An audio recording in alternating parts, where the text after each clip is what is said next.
नमस्कार विद्यार्थी मित्रांनो, मराठी नोकरी यूट्यूब चॅनलवर आपल्या सर्वांचं स्वागत आहे. आज आपण या व्हिडिओमध्ये तलाठी भरतीसाठी महत्त्वाचे असणारे 20 प्रश्न या व्हिडिओमध्ये पाहणार आहोत. हे जे प्रश्न आहेत हे पूर्णपणे प्रश्न आपण एम-पी-एस-सी पॅटर्ननुसार घेतलेले आहेत.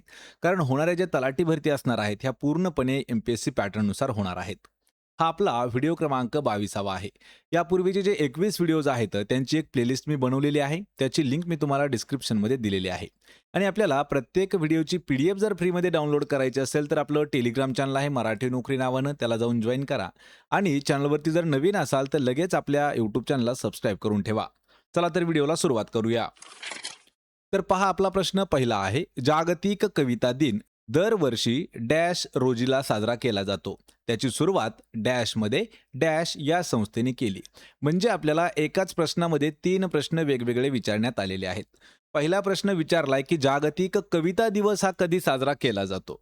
दुसरा प्रश्न विचारलाय की त्याची सुरुवात कधी झाली. आणि तिसरा प्रश्न विचारलाय की कोणत्या संस्थेने त्याची सुरुवात केली. तर या प्रश्नाचं योग्य उत्तर होईल ऑप्शन क्रमांक 1, 21 मार्च 1999 आणि युनेस्को या कंपनीने किंवा या संस्थेने सुरू केलेली आहे. या ठिकाणी 2-3 प्रश्न परत एक वेळा पहा. जागतिक कविता दिन 21 मार्चला असतो. कधीपासून सुरुवात झाली? 1999 पासून. आणि युनेस्को या संस्थेने सुरू केलेली आहे. पर्याय क्रमांक 1 आपलं या प्रश्नाचं उत्तर आहे. यानंतरचा प्रश्न आहे, new dimensions of India's foreign policy या पुस्तकाचे लेखक खालीलपैकी कोण आहेत?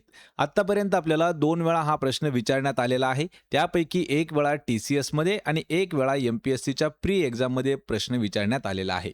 New dimensions of India's foreign policy या पुस्तकाचे लेखक कोण आहेत? या प्रश्नाचं योग्य उत्तर होईल पर्याय क्रमांक 3, तर अटल बिहारी वाजपेयी यांचं पुस्तक आहे पहा, the new dimensions of India's foreign policy. मग याच्यावरती आपण काही पॉईंट्स पाहूया. अटल बिहारी वाजपेयी यांचा जन्म 25 डिसेंबर हा दिवस आहे आणि सुशासन दिन म्हणून तो साजरा केला जातो.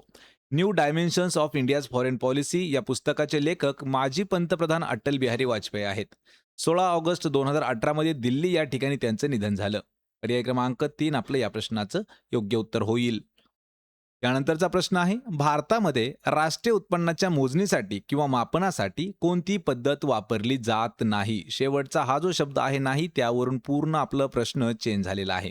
ज्यावेळी भारतामध्ये राष्ट्रीय उत्पन्न मोजलं जातं किंवा मापन केलं जातं तर त्यावेळी कोणती पद्धत वापरात येत नाही?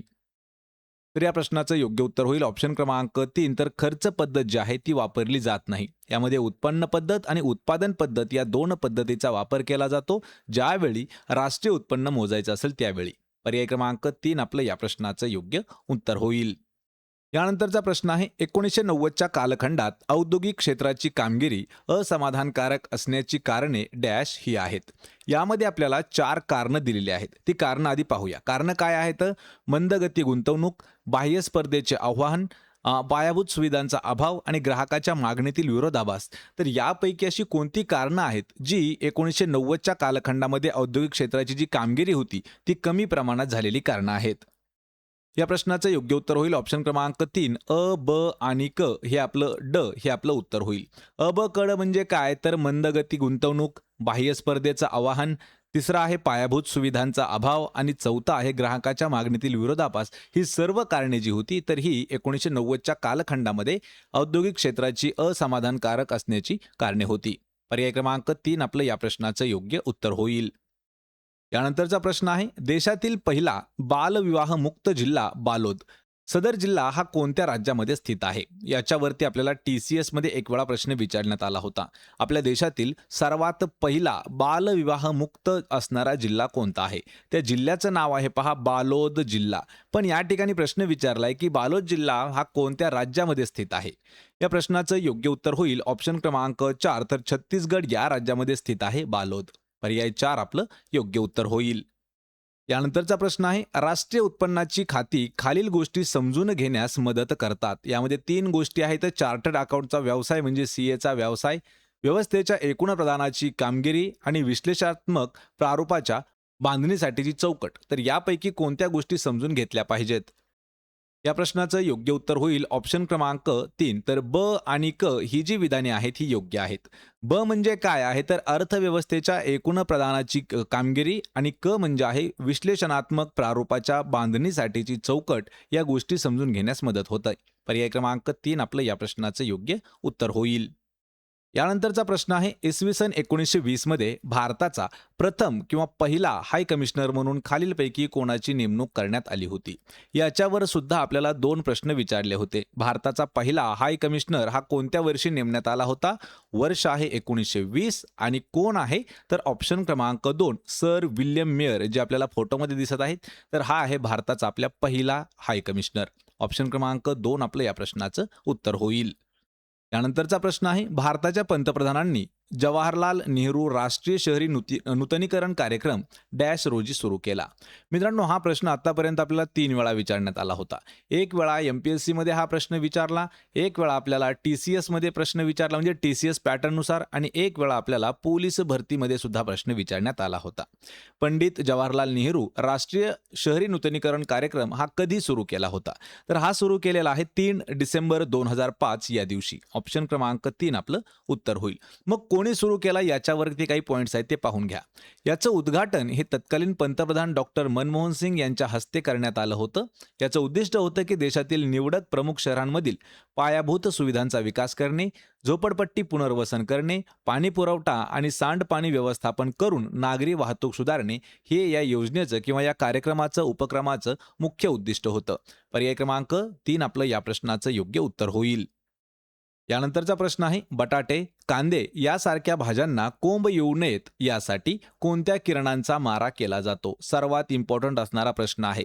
सायन्स या घटकावरती आतापर्यंत आपल्याला कमीत कमी हा प्रश्न 16 वेळा विचारण्यात आलेला आहे. यामध्ये 8 ते 10 वेळा पोलीस भरतीमध्ये विचारण्यात आलेला आहे आणि आरोग्य विभागामध्ये सुद्धा हा प्रश्न विचारला होता. MPSC मध्ये सुद्धा या प्रश्नाचा उल्लेख करण्यात आलेला आहे. कांदे आणि बटाटे यासारख्या भाज्यांना कोंब येऊ नयेत म्हणून त्यावरती काही किरणं सोडली जातात. तर ती किरणे असतात पर्याय क्रमांक 2 गॅमा किरणांचा मारा केला जातो. ऑप्शन क्रमांक 2 आपलं या प्रश्नाचं उत्तर होईल. यानंतरचा प्रश्न आहे, डॅश या राज्यातील ईशांग सिंगने भारत आणि श्रीलंका दरम्यानची पालची सामुद्रधुनी पोहून पार करण्याचा ऐतिहासिक विक्रम केलेला आहे. हा प्रश्न आपल्याला करंट अफेअर 2026 वरती सुद्धा विचारला जाऊ शकतो. आपल्याला प्रश्न असा विचारला जातो की ईशांग सिंग हा जो स्विमर आहे हा कोणत्या राज्याचा आहे, आणि या ठिकाणी तोच प्रश्न आपल्याला विचारला आहे. या प्रश्नाचं योग्य उत्तर होईल ऑप्शन क्रमांक 1 तर झारखंड या राज्याचा खेळाडू आहे. आपण त्याला म्हणू शकतो स्विमर आहे ईशांग सिंग, आणि यानं नुकतंच भारत आणि श्रीलंका दरम्यानची जी असणारी पालची सामुद्रधुनी आहे तर ती पूर्ण पोहून काढलेली आहे. पर्याय क्रमांक 1 आपलं या प्रश्नाचं उत्तर होईल. यानंतरचा प्रश्न आहे, भारत सरकार स्वीकारलेल्या स्थूल आर्थिक स्थिरीकरण कार्यक्रमात डॅश यांचा समावेश होतो. यामध्ये आपल्याला 4 घटक आहेत: औद्योगिक खुलेपणा, वित्तीय सुधारणा, व्यवहारतोल समायोजन आणि महागाई नियंत्रण. तर यांच्यापैकी कशाचा समावेश हा स्थूल आर्थिक स्थिरीकरण कार्यक्रमामध्ये केला जातो? या प्रश्नाचं योग्य उत्तर होईल ऑप्शन क्रमांक 4 फक्त ब, क आणि ड हे आपलं योग्य उत्तर होईल. ब म्हणजे आहे पहा वित्तीय सुधारणा, क म्हणजे आहे व्यवहारतोल समायोजन आणि ड म्हणजे आहे महागाई नियंत्रण. तर यांचा समावेश जो आहे तो स्थूल आर्थिक स्थिरीकरण कार्यक्रमामध्ये केला जातो. पर्याय क्रमांक 4 आपलं या प्रश्नाचं उत्तर होईल. यानंतरचा प्रश्न आहे, 1893-94 या काळामध्ये न्यू लॅम्प फॉर ओल्ड या शीर्षकाची लेख मालिका खालीलपैकी कोणी लिहिली होती? या ठिकाणी मित्रांनो हा प्रश्न आतापर्यंत आपल्याला 2 वेळा विचारण्यात आलेला आहे आणि MPSCच्या प्री पेपरमध्ये सुद्धा या प्रश्नाचा उल्लेख करण्यात आला होता. काळ आहे 1893-1894. या काळामध्ये न्यू लॅम्प फॉर ओल्ड असं टायटल असणारं एक मालिका सुरू केली होती, म्हणजे लेख आपण त्याला आर्टिकल म्हणू शकतो. तर हे आर्टिकल कोणी सुरू केले होते?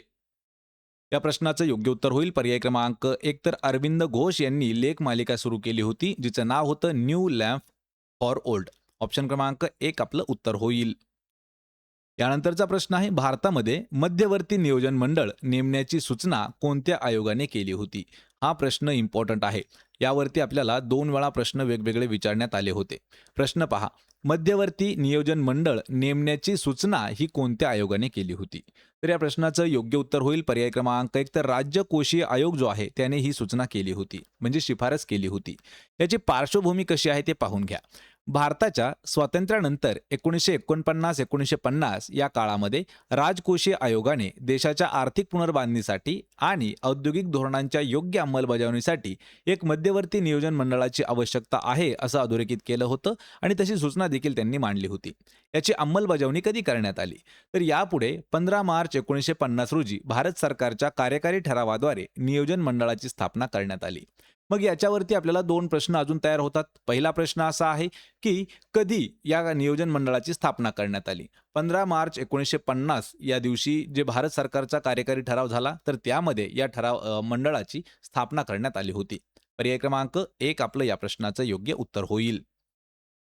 यानंतरचा प्रश्न आहे, प्रकाश जेव्हा एका माध्यमातून दुसऱ्या माध्यमातून प्रवेश करतो, तेव्हा खालीलपैकी प्रकाशाच्या कोणत्या गुणधर्मामध्ये बदल होत नाही? सर्वात महत्त्वाचा असणारा प्रश्न आहे. एखादा प्रकाश असेल तो एका माध्यमामधून दुसऱ्या माध्यमामध्ये ज्यावेळी प्रवेश करतो, तर त्यापैकी त्याच्या कोणत्या गुणधर्मामध्ये बदल होत नाही? आणि या प्रश्नाचं योग्य उत्तर होईल ऑप्शन क्रमांक 4, तर त्याच्या वारंवारितेमध्ये म्हणजेच कशामध्ये? तर फ्रिक्वेन्सीमध्ये बदल होत नाही. त्याच्या वेगामध्ये बदल होतो, त्याच्या वेव्हलेंथ म्हणजे तरंगलांबीमध्ये बदल होतो, आयाम म्हणजे त्याचा अँप्लिट्यूड त्याच्यामध्ये सुद्धा बदल होतो. पण वारंवारितेमध्ये म्हणजेच फ्रिक्वेन्सीमध्ये कसल्याही प्रकारचा बदल होत नाही. पर्याय क्रमांक 4 आपलं या प्रश्नाचं उत्तर होईल. या ठिकाणी काही पॉइंट्स आहेत ते समजावून घ्या. वारंवारिता म्हणजे काय? तर फ्रिक्वेन्सी. वारंवारिता ही पूर्णपणे प्रकाशाच्या स्रोतावर म्हणजे सोर्स ऑफ लाईट याच्यावरती अवलंबून असते. त्याच्या माध्यमावरती म्हणजे त्याच्या मीडियमवरती ती अवलंबून नसते, ती अवलंबून असते त्याच्या सोर्स ऑफ लाईटवरती. त्यामुळे प्रकाश एका माध्यमातून दुसऱ्या माध्यमात जाताना वारंवारिता यामध्ये कसल्याही प्रकारचा बदल होत नाही. या ठिकाणी वेग आणि तरंगलांबी म्हणजे स्पीड आणि वेव्हलेंथवरती काही पॉइंट आहेत ते देखील पहा. प्रकाशाचं माध्यम बदलल्यास, उदाहरण झालं तर हवेतून काचेत किंवा पाण्यात जात असताना माध्यमाच्या घनतेनुसार प्रकाशाचा वेग बदलतो आणि परिणामी त्याची तरंगलांबी सुद्धा बदलत असते. या ठिकाणी आयाम आहे अँप्लिट्यूड. तर काही प्रमाणात प्रकाश परावर्तित किंवा शोषला जातो, त्यामुळे त्याच्या अँप्लिट्यूडमध्ये सुद्धा बदल होतो. यानंतरचा प्रश्न आहे, रायसिना संवाद 2026 याला प्रमुख पाहुणे म्हणून अलेक्झांडर स्टब हे हजर होते. ते कोणत्या देशाचे अध्यक्ष आहेत? करंट अफेअर्स 2026 वरचा महत्त्वाचा असणारा प्रश्न आहे. रायसिना संवाद 2026 याला कोण प्रमुख पाहुणे म्हणून हजर होते? Alexander stub. तर प्रश्न विचारलाय की हे जे स्टब आहे ते कोणत्या देशाचे अध्यक्ष आहेत? या प्रश्नाचं योग्य उत्तर होईल ऑप्शन क्रमांक 1, तर फिनलँड या देशाचे ते अध्यक्ष आहेत. याच्यावरती 2 पॉइंट आहेत ते पाहून घ्या. देश आहे त्यांचा फिनलँड आणि त्यांचं पद जे आहे तर ते 13वे राष्ट्राध्यक्ष आहेत फिनलँड या देशाचे. त्यांच्याविषयी अजून महत्त्वाचा एक पॉइंट आहे की नवी दिल्ली या ठिकाणी आयोजित रायसिना संवाद 2026 याच्या उद्घाटन सत्रामध्ये त्यांनी प्रमुख पाहुणे म्हणून मुख्य भाषण सुद्धा दिलं होतं. पर्याय 1 उत्तर असेल. यानंतरचा प्रश्न आहे, इसवी सन 1919च्या कायद्यानुसार घेतलेल्या निवडणुकीत केंद्रीय कायदेमंडळातील सर्वात मोठा पक्ष खालीलपैकी कोणता होता? महत्त्वाचा असणारा प्रश्न आहे. 1919ला निवडणुकीत जे केंद्रीय कायदेमंडळ होतं तर त्यातील सर्वात मोठा पक्ष आपल्याला विचारलेला आहे. याच्यावरती 2 ते 3 वेळा प्रश्न विचारण्यात आला होता आणि या प्रश्नाचं योग्य उत्तर होईल पर्याय क्रमांक 2, स्वराज्य पक्ष जो आहे तो 1919च्या कायद्यानुसार जी निवडणूक झाली होती केंद्रीय कायदेमंडळामधील त्यातील सर्वात मोठा पक्ष होता स्वराज्य पक्ष. पर्याय क्रमांक 2 आपलं या प्रश्नाचं उत्तर होईल. यानंतरचा प्रश्न आहे, ग्रामीण विभागात आढळून येत असलेल्या बेरोजगारीचा मुख्य प्रकार खालीलपैकी कोणता आहे? आपण काही मागच्या व्हिडिओमध्ये बेरोजगारीचे प्रकार पाहिले होते. त्यातीलच हा प्रश्न आहे की ग्रामीण भागामध्ये आढळून येत असलेली जी बेरोजगारी आहे ती कोणत्या प्रकारची असते? तर ती असते ऑप्शन क्रमांक 3, प्रच्छन्न किंवा मोसमी बेरोजगारी. मग या ठिकाणी प्रच्छन्न हा शब्द आहे, याला सुद्धा अजून एक नाव आहे पहा, छुपी बेरोजगारी. याच्यावरती आपल्याला एक व्याख्या सुद्धा आपण घेतली होती. छुपी बेरोजगारी आणि मोसमी बेरोजगारी हा त्याचा मुख्य प्रकार आहे. मग याच्यावरती 2 ते 3 पॉइंट आहेत ते पाहून घ्या. मोसमी बेरोजगारी म्हणजे काय? तर शेती हा व्यवसाय विशिष्ट हंगामावरती, उदाहरणार्थ पेरणी, कापणी याच्यावरती अवलंबून असतो. त्यामुळे वर्षातील काही महिने शेतमजुरांना काम मिळतं आणि काही महिन्यामध्ये काम त्यांना मिळत नाही, म्हणून त्याला मोसमी बेरोजगारी असं म्हटलं जातं. मग या ठिकाणी प्रच्छन्न किंवा छुपी बेरोजगारी काय आहे? शेतात आवश्यकतेपेक्षा जास्त लोक काम करत असतात, जिथे काही मजुरांना कामावरून काढले तरी एकूण उत्पादकतेवरती कोणत्याही प्रकारचा परिणाम होत नाही, त्याला म्हटलं जातं छुपी बेरोजगारी. मग एक प्रकारे सीमांत उत्पादकता शून्य असतं तेव्हा ही बेरोजगारी येते. पर्याय क्रमांक 3 आपलं उत्तर होईल. यानंतरचा प्रश्न आहे, लॉर्ड डलहौसीच्या बाबत खालीलपैकी कोणती विधाने बरोबर आहेत? 4 विधानं आहेत, विधानं पाहून घ्या. रेल्वे युग सुरू केलं, स्वतंत्र सार्वजनिक बांधकाम खाते निर्माण केलं, 1852 मध्ये तार विभागाची स्थापना केली आणि 1854 मध्ये पोस्ट कायदा संमत करून टपाल तिकिटांची सुरुवात केली. यापैकी कोणती विधानं जी आहेत ती बरोबर आहेत? तर या प्रश्नाचं योग्य उत्तर होईल ऑप्शन क्रमांक 4. तर वरील सर्व बरोबर आहेत. सर्व म्हणजे लक्षात ठेवा ब, क आणि ड हे चारही विधानं लॉर्ड डलहौसीच्या बाबतीमध्ये बरोबर आहेत. पर्याय क्रमांक 4 आपलं या प्रश्नाचं योग्य उत्तर होईल. यानंतरचा प्रश्न आहे ज्वालामुखीच्या बेसॉल्टिक लावाच्या विघटनाने खालीलपैकी कोणती मृदा तयार होते? सर्वात सोपा आणि भूगोल या विषयावरचा इम्पॉर्टंट असणारा हा प्रश्न आहे. आतापर्यंत प्रश्न 6 ते 7 वेळा विचारण्यात आलेला आहे.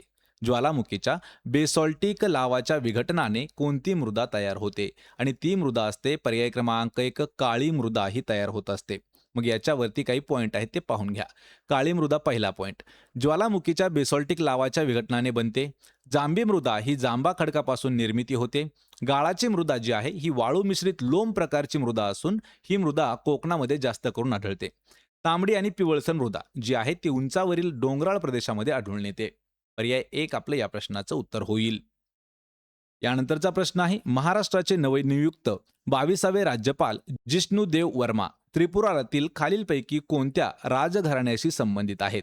याच्यावरती 2 प्रश्न लक्षात ठेवा. पहिला प्रश्न की महाराष्ट्राचे सध्याचे राज्यपाल कोण आहेत, जो की करंट अफेअर्सवरचा प्रश्न आहे. सध्या म्हणजे आपण हा ऑगस्टमध्ये व्हिडिओ बनवत आहेत त्यावेळी जे आहेत जिष्णुदेव वर्मा हे 22वे राज्यपाल म्हणून काम पाहत आहेत. मग दुसरा प्रश्न विचारला जातो की त्रिपुरा राज्यामधील ते कोणत्या राजघराण्याशी संबंधित आहेत? या प्रश्नाचं योग्य उत्तर होईल पर्याय क्रमांक 4. तर माणिक्य राजवंशाशी संबंधित आहेत जिष्णुदेव वर्मा, जे आपल्या महाराष्ट्राचे एक राज्यपाल आहेत. पर्याय क्रमांक 4 आपलं या प्रश्नाचं उत्तर होईल.